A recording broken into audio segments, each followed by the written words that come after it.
हाँ, तो हम पढ़ रहे हैं श्रीमद् भगवद गीता के द्वितीय अध्याय के श्लोक संख्या 49 और उसके आगे के विषय में आज बात करेंगे।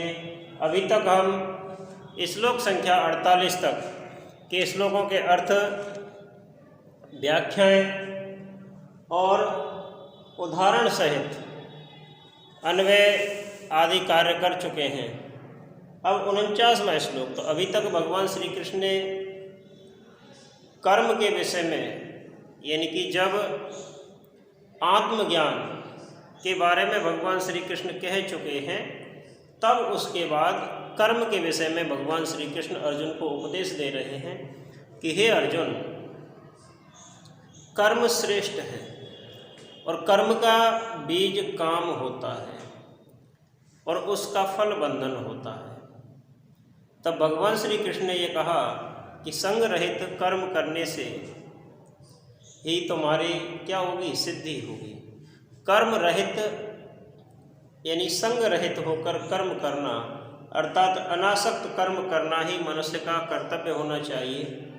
फल के विषय में सोचना मनुष्य का कार्य नहीं है। तब आगे कहते हैं कि दूरेण ही अवरम कर्म बुद्धि योगात धनंजय बुद्धौ शरणम अन्विच्छ कृपणा फल हेतु। तो ये 49वां श्लोक 49वां श्लोक कहता है कि दूरेण ही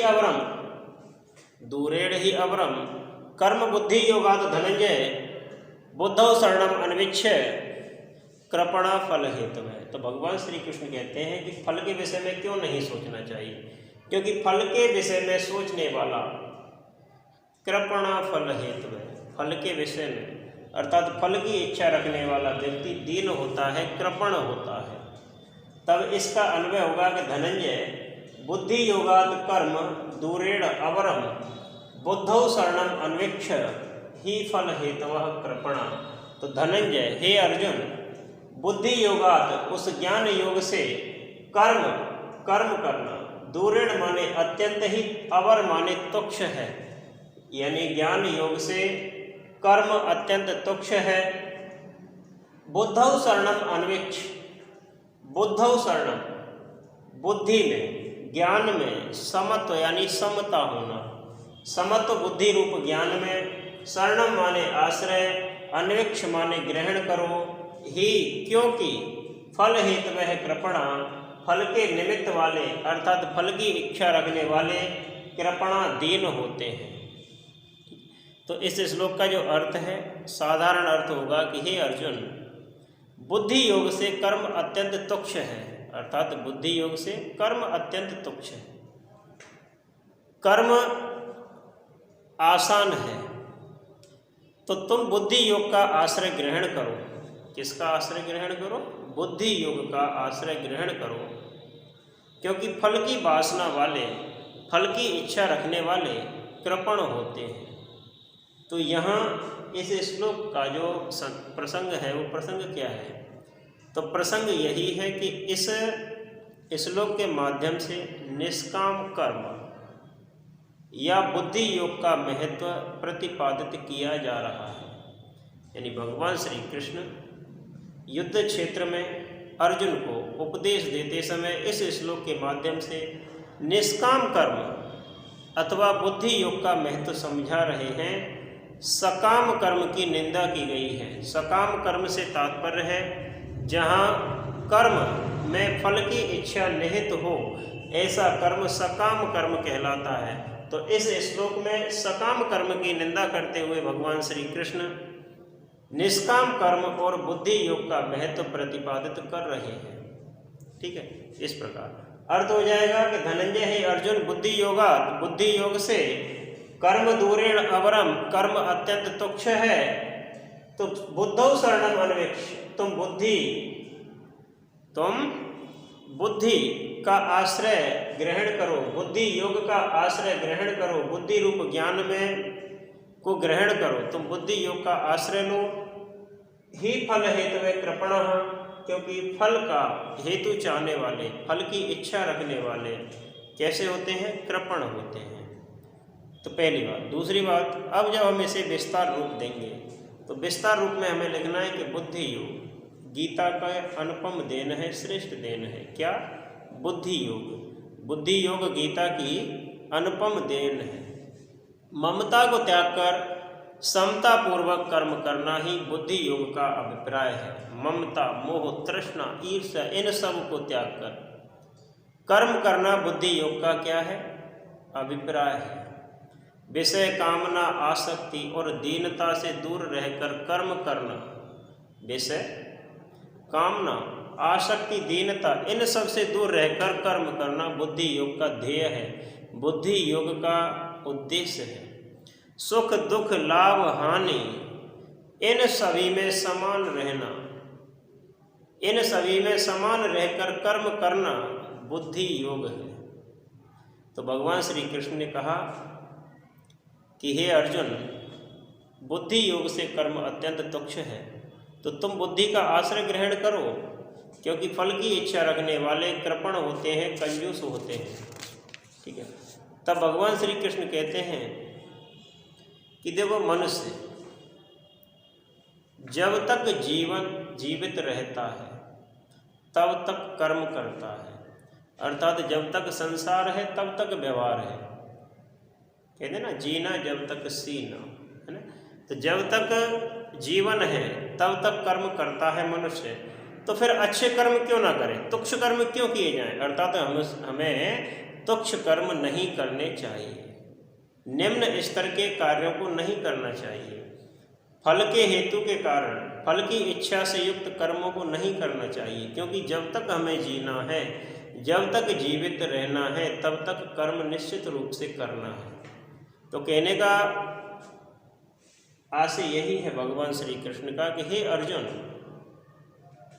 जब तक यह संसार है तब तक व्यवहार है, जीवन पर्यंत, जीवन भर तक मनुष्य कर्म करता है। फिर निम्न कार्य, नीच कार्य, तुच्छ कार्य क्यों किए जाएं? अर्थात श्रेष्ठ कर्म ही मनुष्य को करना चाहिए। क्यों करना चाहिए? कि जैसे तृष्णा होती है, तो तृष्णा, तो कहते हैं कि स ही भवति दरिद्री यस तृष्णा विशाला, जिसकी इच्छाएं विशाल होती हैं, जिसकी इच्छाएं अनंत होती हैं, वो दरिद्र होता है। स ही भवति दरिद्री यस्य तृष्णा विशाला, यानी कि जिसके अंदर तृष्णा होती है। तो कहने का अर्थ है कि कृपण व्यक्ति, कंजूस व्यक्ति की जो तृष्णा होती है वह उसे दीन और दरिद्री बना के रखती है। इसलिए मनुष्य को कृपण भाव से कर्म नहीं करना चाहिए। यही इस श्लोक का मूल उद्देश्य है। आगे फिर क्या कहते हैं भगवान श्री कृष्ण? तो देखो, वैसे तो बहुत कुछ बताया कि सकाम करने वाला व्यक्ति, यानी कि कार्य की इच्छा, फल की इच्छा, कार्य करते समय फल की इच्छा रखने वाला व्यक्ति कैसा होता है? दीन होता है, पराधीन होता है। और कहते हैं कि पराधीन व्यक्ति को कभी सुख नहीं मिलता। पराधीन सपने सुख नाही, पराधीन को स्वप्न में भी सुख की प्राप्ति नहीं होती है। तो कामनाओं से घिरे रहने वाला इच्छाओं का दास हो जाता है, विषय भोगों के अतिरिक्त और किसी को नहीं जान पाता है, इसलिए मनुष्य कृपण हो जाता है। तो कहने का मतलब यही है कि जब तक संसार है तब तक व्यवहार है, फिर हमें कर्म भी जीवन भर तक करना है, तो हमें निम्न कार्य नहीं करने चाहिए, तुच्छ कार्य नहीं करने चाहिए। तो भगवान श्री कृष्ण ने कहा कि हे अर्जुन, ज्ञान योग से कर्म योग अत्यंत तुच्छ है, इसलिए तुम बुद्धि रूप इस ज्ञान का आश्रय ग्रहण करो, क्योंकि फल की इच्छा करने वाले, फल के निमित्त रहने वाले कंजूस होते हैं, कृपण होते हैं, दीन होते हैं। आगे चलते हैं 50वां श्लोक। फिर भगवान श्री कृष्ण ने क्या कहा कि बुद्धि युक्तो जहाति उभे सुकृते दुष्कृते तस्मात् योगा युजिस्व योग कर्मसु कौशलम। तो भगवान श्री कृष्ण कहते हैं इस श्लोक के माध्यम से कि बुद्धि युक्तो जहाति, बुद्धि से युक्त व्यक्ति इस संसार में जहाति छोड़ देता है। उभे दोनों, सुकृते दुष्कृते, अच्छे और बुरे। तो बुद्धि से युक्त व्यक्ति इस संसार में पुण्य और पाप दोनों को छोड़ देता है। तस्मात् योगा युजस्व, तस्मात् इसलिए, योगात माने योग से, योग के लिए, बुद्धि योग के लिए युजिस्व जुड़ जाओ, प्रयत्नशील रहो। क्यों? योग है कर्मसु कौशलम, क्योंकि कर्म में कुशलता ही योग है, कर्म में कुशलता ही योग है। तो इस श्लोक का अन्वय होगा कि बुद्धि युक्त इह उभे सुकृत दुष्कृति जहाती, यानी बुद्धि युक्त, ज्ञान युक्त, ये माने इस संसार में, उभे माने दोनों, सुकृत माने अच्छा और दुष्कृत यानी बुरा, यानी पाप पुण्य, पुण्य और पाप दोनों को ही जहाती छोड़ देता है। तस्मात इसलिए योगा योग के लिए, जिस माने जुड़ जाओ, खड़े हो जाओ। कर्मसु कौशलम योग है, क्योंकि कर्मों में कुशलता ही योग है। तो अर्जुन को भगवान श्री कृष्ण समझाते हैं कि हे अर्जुन, कृपण बनना, दीन बनना बिल्कुल भी सही नहीं है, क्योंकि जो कृपण मनुष्य होता है, दीन मनुष्य होता है, उसका मन दुर्लभ होता है। अज्ञान और लाचारों से पाप और पुण्य के बीच में पीस देते हैं। जिस प्रकार से दो पाटों के बीच में खाद्यान्न पिसते हैं, उसी प्रकार से अज्ञान और लाचार पाप और पुण्य के पाटों में पीस देते हैं। तो इस श्लोक का अर्थ होगा,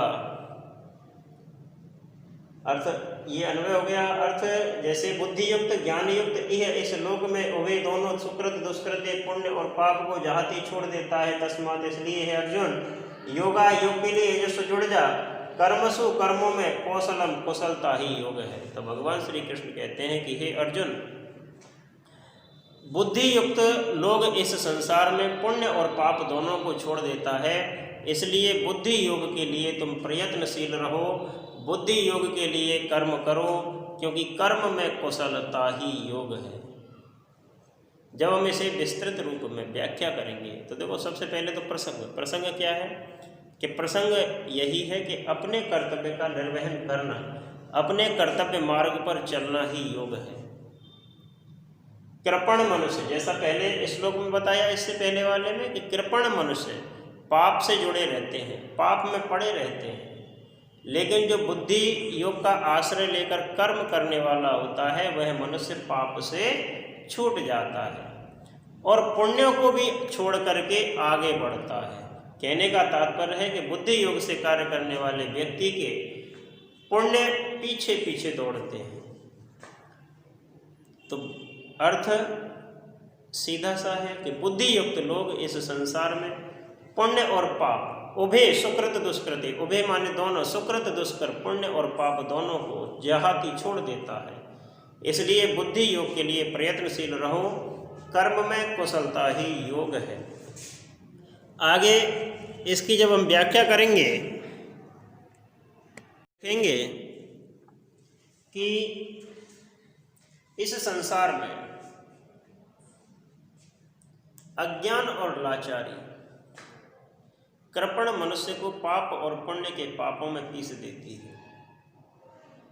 कहने का तात्पर्य है कि कृपण मनुष्य, कृपण पुरुष का जो मन होता है वो दुर्बल होता है, कमजोर होता है, बल रहित होता है। तब उसे अज्ञान और लाचारी पाप और पुण्य रूपी दो पाटों में पीस देती है। कृपण पुरुष में कर्म कुशलता नहीं होती है, लेकिन बुद्धि योग से कर्म करने वाले फल को जो व्यक्ति जनता जनार्दन के लिए अर्पित कर देता है, अर्पण कर देता है और भोगों को अनासक्त होकर भोगते हैं, तो कहने का तात्पर्य है कि बुद्धि योग मनुष्य को पाप और पुण्य दोनों से परे ले जाता है। कृपण व्यक्ति को, कंजूस व्यक्ति को, दीन व्यक्ति को पाप और पुण्य चारों ओर से घेर कर रखते हैं, लेकिन बुद्धि योग मनुष्य को पाप और पुण्य दोनों से दूर ले जाता है।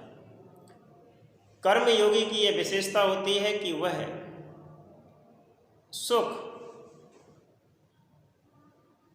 सुख स्वर्ग और धर्म को भी अपने कर्तव्य पालन से श्रेष्ठ नहीं मानता है। यही कर्म योग है। यानी कर्म योगी व्यक्ति सुख स्वर्ग धर्म को भी अपने कर्तव्य पालन से श्रेष्ठ नहीं मानता है, अर्थात अपने कर्तव्य को ही सर्वश्रेष्ठ समझता है। और ऐसे फल, कर्मों का जो फल प्राप्त होता है वह अखंड होता है, आनंददायी होता है। इस श्लोक के माध्यम से यही कहना चाहते हैं श्री कृष्ण। और आगे कहते हैं 51वां श्लोक, ये क्या कहता है? तो कर्मजम बुद्धि युक्ता ही फलम त्यक्त्वा मनीषिणः जन्म बंध विनिर्मुक्तः पदम गच्छन्ति अनामयम्। तो भगवान श्री कृष्ण ने कहा कि हे अर्जुन, कर्मजम बुद्धि युक्ता, अपने कर्म से बुद्धि योग से, कर्मजम बुद्धि युक्ता, बुद्धि योग से युक्त होकर, कर्मजम कर्मों से उत्पन्न होने वाले, फलम माने फल को त्यक्त्वा त्याग करके, मनीषिण मनीषी व्यक्ति, ज्ञानी लोग, जन्म बंध विनिर्मुक्तः, जन्म बंधन से मुक्त होकर, पदम गच्छन्ति अनामयम्, परम पद को प्राप्त होते हैं, निर्दोष परम पद को, पवित्र स्थान को प्राप्त हो जाते हैं। तो भगवान श्री कृष्ण कहते हैं अर्जुन से कि कर्मजम बुद्धि युक्ता ही फलम त्यक्त्वा मनीषिण है जन्म बंध विनिर्मुक्ता पदम गच्छन्ति अनामयम्। तो इस श्लोक का अन्वय इस प्रकार से होगा कि ही बुद्धि युक्ता मनीषिण है कर्मजम फलम त्यक्त्वा जन्म बंध विनिर्मुक्ता अनामयम् पदम गच्छन्ति। तो देखो इस श्लोक का अर्थ अन्वय से ही हो सकता है कि ही माने क्योंकि हे अर्जुन, बुद्धि युक्ता ज्ञान युक्त, मनीषिण है ज्ञानी लोग, मनीषी लोग, कर्मजम कर्म से उत्पन्न होने वाले, फलम फल को त्यक्त्वा त्याग करके, जन्म बंध विनिर्मुक्तः जन्म के बंधन से छूटे हुए, मुक्त हुए, अनामयम अमृतमयी पदम माने पद को, गच्छन्ति प्राप्त हो जाते हैं, प्राप्त कर लेते हैं।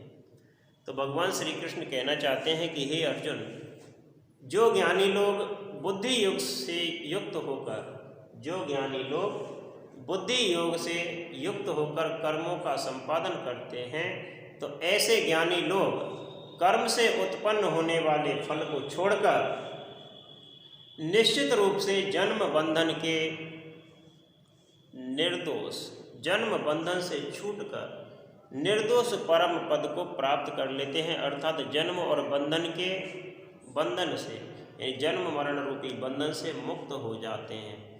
तब उनको न मृत्यु की चिंता होती है, न जन्म की चिंता होती है। तो इसका जो क्या होगा, प्रसंग होगा, वह यही होगा कि इस श्लोक के माध्यम से भगवान श्री कृष्ण अर्जुन को उपदेश देते हैं, कर्म में कुशलता का योग बताते हुए उपदेश देते हैं कि फल का परित्याग करने से परम पद की प्राप्ति हो सकती है, हो जाती है। तो भगवान श्री कृष्ण इस श्लोक में कर्म में कुशलता का योग बताकर अर्जुन से कहते हैं कि तुच्छ फल के त्याग मात्र से परम पद प्राप्त हो सकता है। तो इसका अर्थ होगा कि अब बुद्धि योग से युक्त ज्ञानी लोग कर्मों से उत्पन्न होने वाले फल को छोड़कर निश्चित रूप से जन्म बंधन से छूटकर अनामयम अमृतमयी पदम पद को गच्छन्ति प्राप्त हो जाते हैं। तो जब हम इसे विस्तृत रूप में व्याख्या करेंगे तो हमें लिखना है, फल की इच्छा न करने वाला व्यक्ति कर्म करने से दो लाभ उठा सकता है। फल की इच्छा न करते हुए कर्म करने वाला मनुष्य दो लाभ उठा सकता है, जैसे आम के आम और गुठलियों के दाम, एक पंथ दो काज। अर्थात जब फल की इच्छा नहीं होगी तब कर्म करने वाला व्यक्ति दो लाभ उठा सकता है। पहला है श्रेष्ठ गति, श्रेष्ठ गति, परम गति, और दूसरा है संसार सुख में बनाना।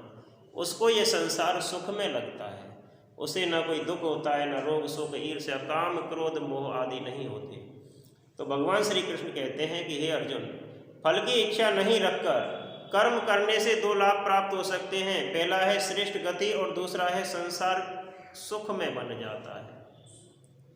तो दो प्रकार के नर और नारी कर्म फल को छोड़ देते हैं, लेकिन दो प्रकार के ही मनुष्य होते हैं जो कर्म फल को छोड़ते हैं। वो कौन कौन से हैं? एक तो वह जो बुद्धि युक्त हैं, अर्थात जिनके बुद्धि है, जो बुद्धि से युक्त हैं और कर्म कर रहे हैं, बुद्धि युक्त होकर कर्म करते हैं। और दूसरा है मनीषी व्यक्ति। मनीषी और बुद्धि युक्त दो प्रकार के नर नारी ऐसे होते हैं जो कर्म फल को छोड़ते हैं, अर्थात कर्म करते हैं, फल की इच्छा नहीं करते हैं, और उनकी बुद्धि सम हो जाती है, समान हो जाती है। दुख सुख काम क्रोध ईर्ष्या लाभ हानि आदि में वो अपने कर्तव्य पथ से विचलित नहीं होते हैं। ये सारी वस्तुएं, भौतिक वातावरण, भौतिक सुख सुविधाएं उन्हें परेशान नहीं करती हैं। तो मनीषी व्यक्ति को मन का जो प्रसाद है, मन की जो प्रसन्नता है, आसानी से प्राप्त हो जाती है। और मनीषी जो व्यक्ति होता है उसको भी कर्म फल छोड़ने से दो लाभ होते हैं। पहला है कि ऐसा व्यक्ति जो कर्म फल को छोड़कर कर्म करता है जन्म बंधन से मुक्त हो जाता है, अर्थात उसका जन्म और मृत्यु कुछ भी नहीं होता, उसको परम धाम की प्राप्ति हो जाती है। तो जन्म बंधन से मुक्त हो जाता है पहला, और दूसरा है परम पद को प्राप्त हो जाता है, जहाँ जीवन और मृत्यु से, बार बार जीवन और मृत्यु, जन्म और मरण से छुटकारा मिल जाता है। जो व्यक्ति निष्काम कर्म करता है, अर्थात फल रहित, फल की इच्छा न करते हुए कर्म करता है, ऐसा व्यक्ति। तो भगवान श्री कृष्ण का कहने का तात्पर्य यही है कि जन्म बंधन से मुक्ति, अर्थात पाप ताप दुख अज्ञान अहंकार आसक्ति आदि बंधनों से दूर होकर, आदि बंधनों से छूटकर सच्चिदानंद में भ्रमण करना, सच्चिदानंद में विचरण करना। कहने का अर्थ है कि सांसारिक अधिकार और पद संतोष हो सकते हैं, सदोष हो सकते हैं, परंतु सेवा और त्याग द्वारा प्राप्त हुआ फल हमेशा निर्दोष होता है। यानी सांसारिक जो अधिकार है, पद हैं, वो दोष सहित हो सकते हैं, दोष युक्त हो सकते हैं, किंतु सेवा और त्याग द्वारा प्राप्त पद हमेशा निर्दोष होता है। तो आगे भगवान श्री कृष्ण कहते हैं कि यदा ते मोह कलिलम बुद्धि व्यतितरिष्यति तदा गंतासि निर्वेदम श्रोतव्यस्य श्रुतस्य च। तो 52वां श्लोक भगवान श्री कृष्ण कहते हैं अर्जुन से कि यदा ते मोह कलिलम बुद्धि व्यतितरिष्यति, यानी जब तुम्हारी ये बुद्धि मोह कलिलम, यानी मोह रूपी इस दलदल को, बुद्धि व्यतितरिष्यति यानी भली भांति पार कर जाएगी, तदा माने तब, गंतासी तुम प्राप्त हो जाओगे, गंतासी प्राप्त हो जाओगे निर्वेदम वैराग्य को, श्रोतव्य से श्रुतस्य च, सुनने योग्य और सुने हुए के योग्य। तो भगवान श्री कृष्ण कहते हैं अर्जुन से कि यदा ते मोह कलिलम बुद्धि व्यतितरिष्यति तदा गंतासि निर्वेदम श्रोतस्य च। तो इसका अन्वय होगा कि यदा ते बुद्धि मोह कलिलम व्यतितरिष्यति तदा तुम श्रोतव्य से श्रुतस्य निर्वेदम गंतासि, अर्थात यदा जब ते तुम्हारी बुद्धि मोह कलिलम, मोह रूपी दलदल को व्यतितरिष्यति भली भांति तर जाएगी। तो पहली लाइन क्लियर है कि जब तुम्हारी बुद्धि, हे अर्जुन, जब तुम्हारी बुद्धि मोह रूपी दलदल को पार कर जाएगी, मोह रूपी दलदल को भली भांति तर जाएगी, तदा माने तब तुम श्रोतव्य से सुनने योग्य, श्रुतस्य च और सुने हुए के, निर्वेदम वैराग्य को, गंतासी प्राप्त हो जाओगे। तो भगवान श्री कृष्ण ने कहा कि हे अर्जुन, जब तेरी बुद्धि मोह रूपी दलदल को बिल्कुल पार कर देगी, तब निश्चित रूप से तू सुनने योग्य और सुने हुए के वैराग्य को प्राप्त हो जाएगा। तो इस श्लोक का प्रसंग होगा कि भगवान श्री कृष्ण कहते हैं अर्जुन से कि हे अर्जुन, निर्दोष रहने के लिए निश्चल बुद्धि की आवश्यकता होती है। निर्दोष रहने के लिए निश्चल बुद्धि की आवश्यकता होती है, और निश्चलता की प्राप्ति में जो सहायक साधन है उनका इस श्लोक में वर्णन किया गया है। ठीक है, अर्थ सीधा सा है कि हे अर्जुन, जब तुम्हारी बुद्धि मोह रूपी दलदल को पार कर जाएगी, तब तुम सुनने योग्य और सुने हुए के वैराग्य को प्राप्त हो जाओगे। जब हम इसे विस्तृत व्याख्या में देंगे तो क्या लिखेंगे कि भगवान श्री कृष्ण के अनुसार, भगवत गीता के अनुसार निर्मल बुद्धि में सूझ और कुशलता रहती है। बुद्धि के विचार पवित्र और कल्याणकारी होते हैं, लेकिन जो मोह रूपी बुद्धि होती है वो निरंतर कीचड़ में फंसी रहने वाली होती है। उसमें बल नहीं रहता है पार करने का। तो मोह में फंसी हुई बुद्धि रोग शोक विकारों से गिरकर क्षीण हो जाती है। उसमें विषयों के आक्रमण को रोकने की शक्ति नहीं होती है। लेकिन मोह के पार होते ही कहने और सुनने का कोई महत्व नहीं रहता। अर्थात मोह के डूबते ही दुर्गुणों की सेना दब जाती है, दुर्गुण समाप्त हो जाते हैं। कर्म करने की कुशलता स्वयं प्रकट हो जाती है, स्वयं प्रस्फुटित हो जाती है। कर्म करने की जो कुशलता है स्वयं प्रस्फुटित हो जाती है और वेद वाणी में उतर आते हैं। और जिस समय जिस प्रकार के ज्ञान की आवश्यकता होती है वह ज्ञान मिल जाता है। यानी जब जैसे ज्ञान की आवश्यकता होगी तब वैसा ही ज्ञान प्राप्त हो जाएगा। कब? जब हमारी बुद्धि मोह रूपी दलदल को पार कर जाएगी। तो भगवान श्री कृष्ण कहते हैं कि हे अर्जुन, जब तुम्हारी बुद्धि मोह रूपी दलदल को पार कर जाएगी तब तुम सुनने योग्य और सुने हुए के समान वैराग्य को प्राप्त हो जाओगे। क्योंकि मोह के कीचड़ से निकालने वाली एकमात्र आत्मा होती है और हृदय से प्रयत्न करने वाला कीचड़ में से उसी प्रकार निकलता है। किस प्रकार? जिस प्रकार कीचड़ से कमल प्रस्फुटित होता है, कमल खिलता है, कीचड़ से कमल ऊपर निकलता है, उसी प्रकार जिस व्यक्ति का मोह रूपी दलदल, जिस व्यक्ति की बुद्धि मोह रूपी दलदल से निकल जाती है वो उस कमल की भांति विकसित और प्रफुल्लित होती है, हृदय को प्रसन्न करने वाली होती है। तो भगवान श्री कृष्ण कहते हैं कि हृदय से प्रयत्न करने वाला व्यक्ति कीचड़ में से कमल की तरह ऊपर हट जाता है और उसके अंदर दैवीय कृपा से कर्तव्य बुद्धि जागृत हो जाती है। तो भगवान श्री कृष्ण कहना चाहते हैं कि अर्जुन, अनेक प्रकार के सिद्धांतों को सुनकर, अनेक प्रकार के सिद्धांत सुनकर भूल और भ्रम में पड़ा हुआ जो मनुष्य होता है वो हमेशा भटकता रहता है, उसकी बुद्धि कहीं टिकती नहीं है। इसलिए हे अर्जुन, तुम इस मोह रूपी दलदल को पार कर जाओगे तब सुनने योग्य और सुने हुए के वैराग्य को प्राप्त हो जाओगे। इस प्रकार से कहते हुए अगला श्लोक अगले अध्याय में चर्चा करेंगे। धन्यवाद।